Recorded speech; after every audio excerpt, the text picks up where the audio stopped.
when did you first arrive in Joplin? How soon did you get here? Well, we tried to get down, later that night, but it was going to be impossible to do that. So the next day we were doing a lot of emergency management things at SEMA and whatnot in Jeff City, and then ended up, just because we couldn't fly down here, the weather was so bad, driving on down and got here early that afternoon, the next day. But I was down here the Saturday before, as someone will recall, giving a graduation speech at Missouri Southern. It was a very eerie feeling to walk back into the exact same room I'd been in 36 hours before and see that as a Red Cross shelter.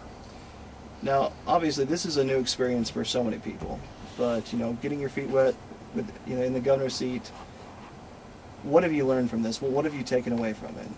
Well, I mean, first of all, that you have to keep making sure that you're trying to think ahead. I mean, when you have an emergency response this large, we had all told 403 law enforcement agencies, first responder agencies from around the Midwest. We had the National Guard. We had others. So the law enforcement recovery and rescue side of this on the front end is very important. Lives were saved on the front end, not only by first responders, but also by this radio station and the network here, by connecting people out there. So you can make a big difference very quickly if you stay organized on the front end. Then as time has gone on, we've seen the resiliency of the folks here and the commitment to this community that is quite frankly inspiring, not only in the state of Missouri but around the world. One thing that's unique to us is the role we began to play, and we realized it ourselves, I think as many people in Joplin did. You see the challenge and you rose to it, and I can say that for so many leaders, and people ask, how did we do it here? And the way we did it is because we had people we could point them to.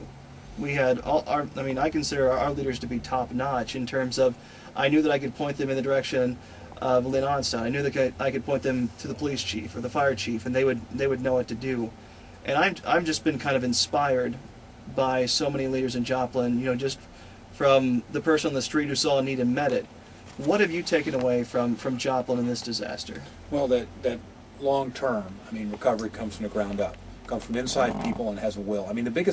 The biggest fear, once you got through the initial recovery and once we got through that first week, the fear is you're going to end up, the way New Orleans did, basically depopulated.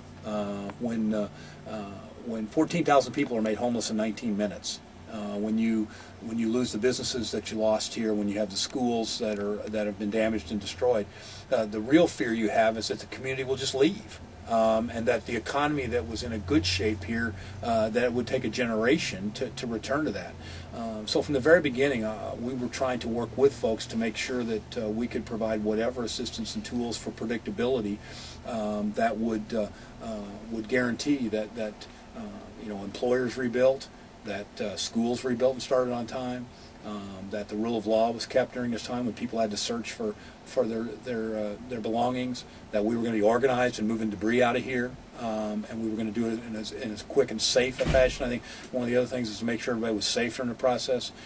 All of those things combined teach me now that you have to make decisions when you see the facts in front of you early on, but the most important thing is long range, keeping people with a positive view that there is going to be another sunrise, that we can rebuild and restore, and quite frankly, because of that attitude, the people of Joplin and Duquesne are inspiring the country.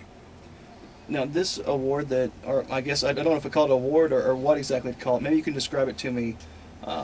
You've certainly honored KZRG by showing up and just leaning any kind of credibility to what we did those days. Well, I issued a gubernatorial proclamation today noting the service and noting the connection that this radio network had to its community, and the life-saving way that this organization served its community as only local radio can, really, quite frankly. At a time in which the cell towers were knocked down, the paper could only come out once a day, mail service didn't really exist, and most of the radio lines were being used by first responders. This radio line and the radio lines of this network provided a connection for citizens in this community that was second to none and had almost 100% penetration. I think it does speak a great deal to local businesses. We saw many examples of that, and Zimmer Radio was no exception. I always have to give just an incredible amount of admiration and props to our owner, Mr. Zimmer, because he put profit to the wayside and said we're going to be a public service, and it was unique in that aspect. Mr. Zimmer, he couldn't be here today, but if you could say anything to him, what would you tell him? Well, he shut down his vacation. at an important time in his life and his family's life, where they had other issues that they were having to deal with, and came here. And when he came here, he didn't come as a big boss. As I understand it, he did whatever work was necessary himself to support the folks that were here. That's what local radio is all about. I mean, quite frankly, local newspapers, local radio are the last direct touch that journalism has to its local community. And this is a shining example of why keeping open, competitive local networks is so vitally important for communities, so that when they have times of need, they'll be a connector to the heart and soul of a community. Now, I'll be honest with you, when we had the memorial 1 week later, the president came in and you came down. And of the two, I felt like you gave the better speech. Now, that's nothing to say against the President Obama, but I think a lot of people connected with the speech that you gave. And I can imagine the process of writing that has to be difficult, but there was several elements that played on faith. And you talked about that in that 1 week speech. Kind of talk to me about the process of putting that speech together. I know it's difficult sometimes to try to find those words that really express what you're thinking and convey those to people. And how did faith play a role in that? Well, I mean, when I saw people do what they did afterwards, it's just another affirmation of faith being an important part and a guiding light out there for all of us.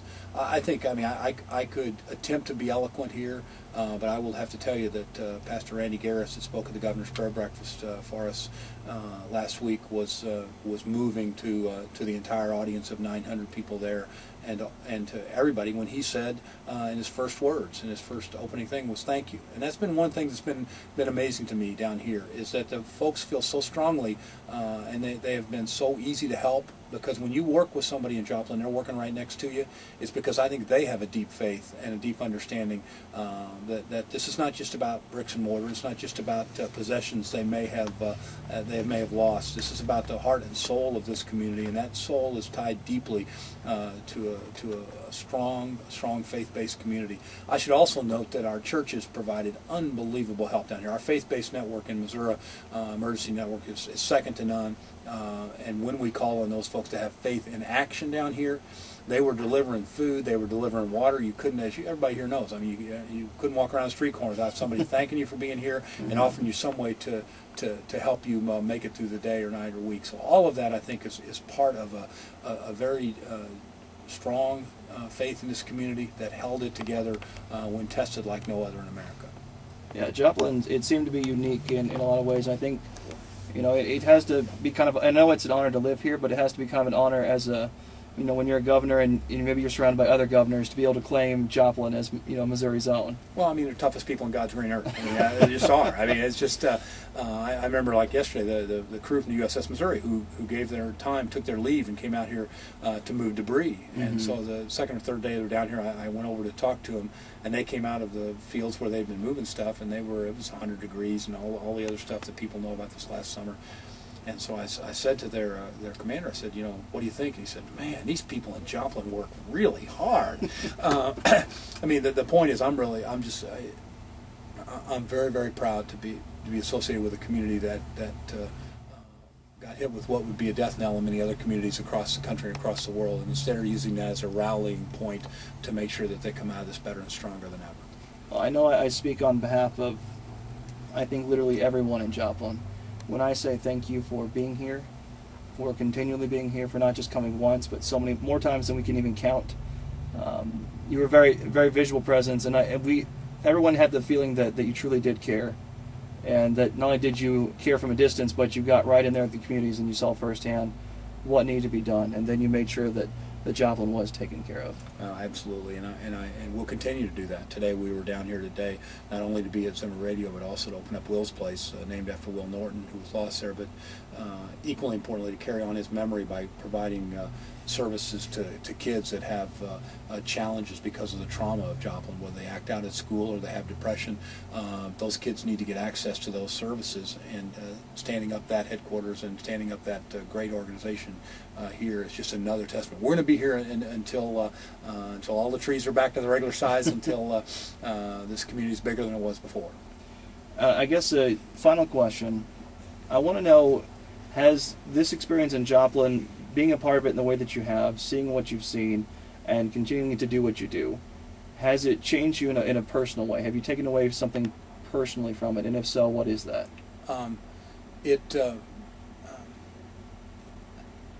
I'll say two things, and it may sound. First of all, the level of tragedy was significant.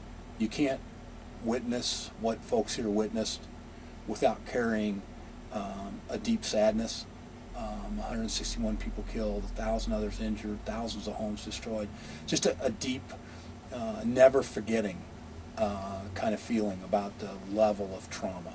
And I think that may be one reason why everyone is so committed to using all the energies that they have to move forward. So the level of that trauma is something I'll carry with me. But secondly, the generosity and strength of folks from throughout the region, and the strength of the people here has been a tremendous inspiration, not only in this region where the inspiration is to get up each day and take another step towards a house that you don't have yet, or a job that is in a building that hasn't been built back yet, but equally importantly to see how the world watches this, and the inspiration of the world of Joplin rebuilding and rising anew and rising better is something that is playing out on a much larger stage than this. Wherever I go in the country, whenever I talk to people around the country, oftentimes one of the first things they talk about is the response here at Joplin, and I am heartened because I know that response comes from the strength and the will of the people here, and I have a great confidence that there's many positive things in the future for Joplin.